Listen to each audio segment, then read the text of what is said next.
फूला झाड़ी बाड़ू अरे पापा के पारी बाड़ू कि लगलू पासारे तू तो पियर भरा कवाली हेलो अच्छा ई गाना अगर रही रुकी रुकी भैया रुकी इधर ही आइला हम बारात करे कि हमसे बात करे मांगे में मोबाइल नंबर लगा हाथ धरे गोरी फूला झाड़ी बाड़ू पापा के परी बाड़ू गोरी फूला झाड़ी बाड़ू पापा के परी बाड़ू हेलो कि लगलू पासारे तू तपा ललका भरा कवाली अच्छा अच्छा लाल भी कह सकते हैं ना गुलाबी है गुलाबी है हम गुलाबी कहेंगे हमको लाल कहने का मन हो तो एगो नहीं है वो एक गाना नहीं है हीरोइन हो हीरोइन तना न पिए कहता है नशा में जी गुलाब जैसन खिलल बाड़ू तू भवरा से ये हमारे पर भैया बने धनु से अच्छा धनु हाँ धनु धनु से तू भवरा से मिलल बाड़ू भरत दिल के कतल बाड़ू कर मेहनत के फल बाड़ू लाली होठवा के ललचावे करत दिला वाइलू इलू हीरोइन हो हीरोइन तना न पिएलू कहता रखिया नशा में पिएलू बताओ कहीं गाजा तना न पिएलू कहता रखिया नशा में पिएलू हीरोइन हो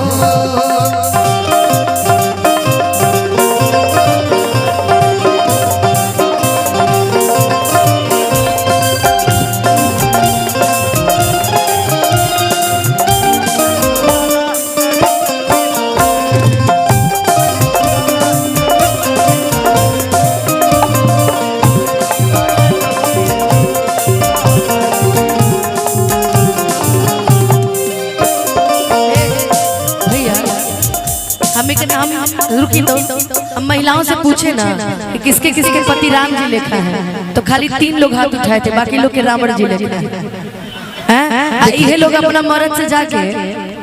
ये लोग अपना मर्द से जाके दोबारा कही है कि कटता वे रात तो हर दारू नमकीन पा अरे मरता तारा राजा हो कवन सवतीन पा कि मार दे हम एक मुक्का धास जाइबा कि मार दे हम एक मुक्का धास जाइबा कि दोसरा से राजा जी फास जाइबा अरे मैं हरि के प्यार लता रास जाइबा मैं हरि के प्यार लता रास जाइबा कटता वे रात तो हमारा नमकीन तारा राजा जी हो कवन सवतीन मार दे हमें एक मुक्का धास जाइबा मार दे हमें एक मुक्का धास जाइबा दूसरा से राजा जी फास जाइबा मैं हरि का अनुपमा के प्यार तरस जाइबा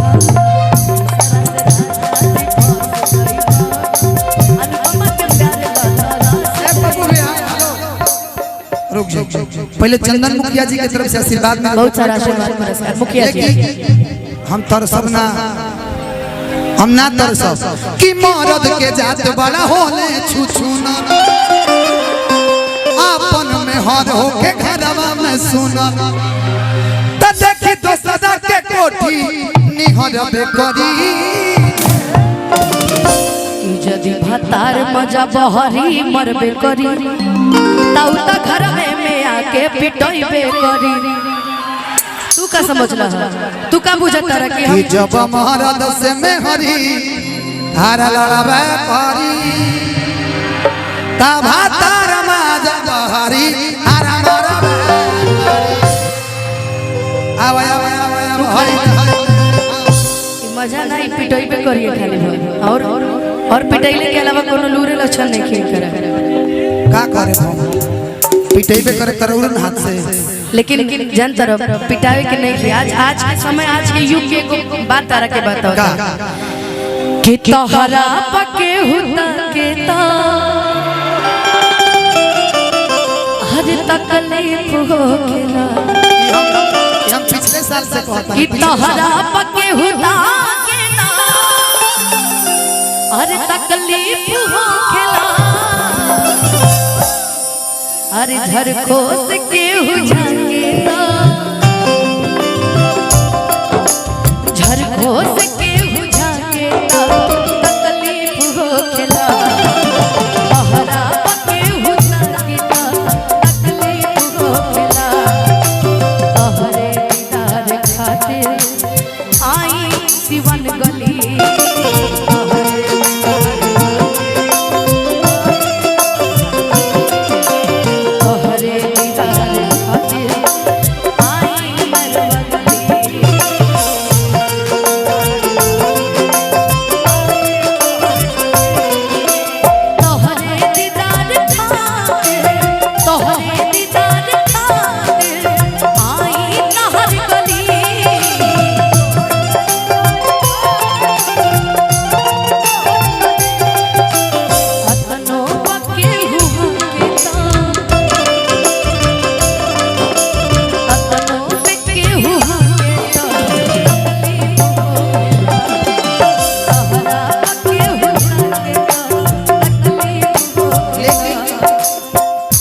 जब हम देवरिया में तब हम लोग गीत याद है दिल लेके जा रहे हो कैसे जिएंगे हम दिल लेके जा रहे हो कैसे जिएंगे हम दिल लेके जा रहे हो कैसे जिएंगे हम दिल लेके जा रहे हो कैसे जिएंगे हम दिल लेके जा रहे लेके जा रहे हो कैसे जिएंगे हम दिल लेके जा रहे हो कैसे जिएंगे हम लेकिन सुनिए ना अनुपमा जी सुनिए तारा संगे खिंचावल फोटो फाड़ते तारा संगे खिंचावल फोटो फाड़ते अगर ये चौकट पे बारात आई ना कि जहिया लई बारात त लईकी के गोली मार दे कि जहिया आई बारात टोली में गोली मार दे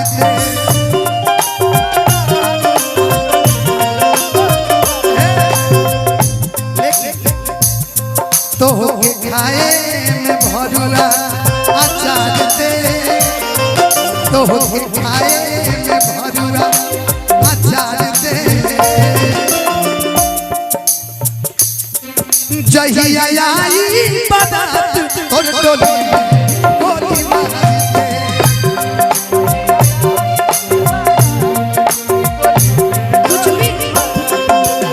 कुछ भी नहीं गाएगा तू गावा कवन कमी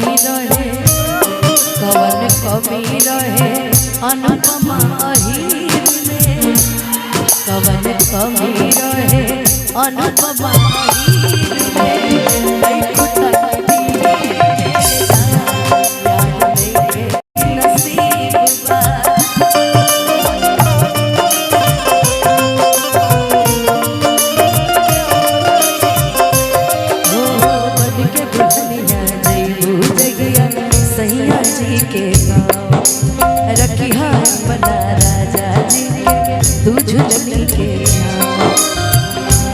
सीख ले हम भी सीख ले हम भी गम में हंसे के अदा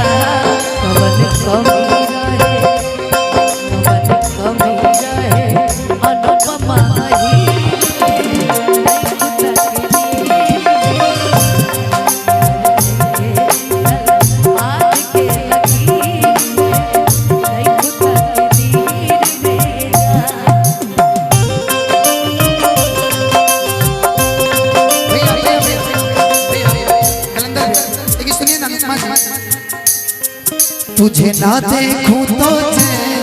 मुझे आता नहीं, तेरे सिवा कोई मुझे भाता नहीं। अनुपमा जी सुनिए कि तुझे ना देखूं तो मुझे आता नहीं है, एक तेरे सिवा कोई। देखिए देखिए देखिए, गाना मेरे लिए गा रहा है, इशारा उधर कर रहा है। मुझे भाता नहीं है, इशारा इधर करो। क्यों कि कहीं मुझे प्यार हुआ तो नहीं है, कहीं मुझे प्यार हुआ तो नहीं है। यही गीत में रहुआ इतना बढ़िया गाता है, लेकिन हमरा जॉन जॉन वायरल भइल बस हमरा सुनाए के बाद कैलेंडर भैया चले जाइए। सुनाए सनम का कि हलमरिया रे,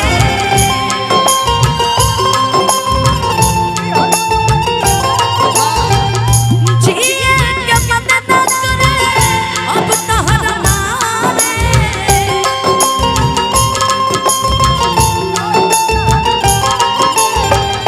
हम करी प्यार तोहसे तू तहसे जड़ेलो, हम करी प्यार तोहसे तू तहसे जड़ेलो, तोहर दिल हो विचार कहीं लगा तोहर दिल हो विचार, कहीं लगा ओ छोड़ के न जा पिया, छोड़ के न जा पिया।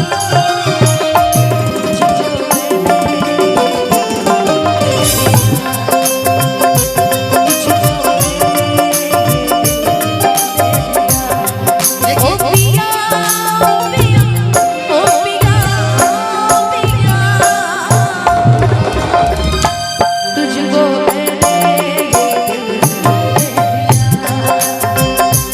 तुझको मैंने दिल अनुपमा जी, प्यार मैंने तुझसे है किया, प्यार मैंने तुझसे है किया, तुझको मैंने ये दिल दे दिया, वो तुझको मैंने ये दिल दे दिया।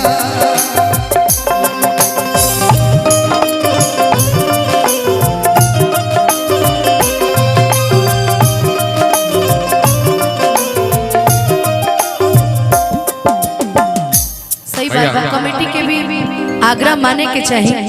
मंच खाली करवा दी ओकरा बाद अब कार्यक्रम हो। बस बस भैया, जितने मंच बनाना आवश्यक है मंच को खाली कर दे। कमेटी की एक गरिमा है, कमेटी के अध्यक्ष मध्य सोनू भैया बैठे हुए हैं, धर्मेंद्र पाल जी, सब लोग कमेटी के युवा साथी, मंच को आप खाली करें। सारे हाथ जोड़ के कमेटी के नौजवान साथी, अगर ये कार्यक्रम हुआ तो ये कार्यक्रम आपके लिए हुआ है। हमारी जो माताएं बहनें बैठी है, खड़ी है, मैं एक चीज बता दूं कि ये जो हमारी माताएं बहनें खड़ी है, मैं इनको प्रणाम करता हूँ, इतनी शालीनता और सभ्यता के साथ जो कार्यक्रम देख रही है।